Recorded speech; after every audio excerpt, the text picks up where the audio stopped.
हजरत शाह करमानी, एक बादशाह ने आपकी बेटी का रिश्ता मांगा है। क्या कहा? मेरी अकलौती बेटी का रिश्ता? जी हुजूर, एक अजीमुशान रिश्ता। मगर उन्होंने मंजूर नहीं किया। फिर एक लड़के को नमाज रोजे का पाबंद देखकर शाह साहब ने उससे निकाह कर दिया। साहिबजादी रुखसत होकर शोहर के घर आए तो घर में सूखी हुई रोटी देखें। ये सूखी रोटी? हाँ, हमारा यही खाना। ये क्या? लड़के ने रात को बीज की थी, रोजा खोलने के लिए रख ली। गरबत?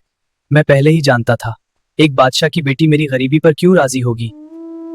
बादशाह की बेटी गरीबी पर नाराज नहीं बल्कि इसलिए नाराज है कि तुमको खुदा पर भरोसा ही नहीं। और मुझे अपने वालिद पर ताज्जुब है कि मुझसे तुम्हारे मुताल्लिक ये कहा बड़ा नेक और पारसा इंसान है। भला जिसको अल्लाह पर भरोसा नहीं, भला वो नेको पारसा कैसे हो सकता है? अर्ज करने लगा। तो वो कहने लगी, अजर तो मैं जानती नहीं, या तो मैं घर में रहूं या ये रोटी। इस नौजवान ने फौरन रोटी खैरात कर दी।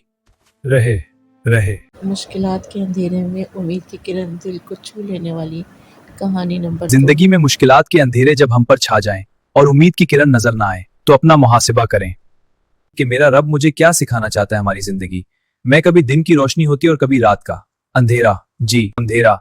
हर रात के बाद दिन है। जिस तरह रात बाकी नहीं रहती, इस तरह हर मुश्किल वक्त भी गुजर जाता है। जी हाँ, मुश्किल वक्त में परेशानी हो या चोट लगे तो समझें कि गोया सोचने का मौका मिला। जी, मैं समझ गया, ये मौका है। अपनी गलती बाज़ौकात नजर आने लगती है, इस पर गौर करना चाहिए।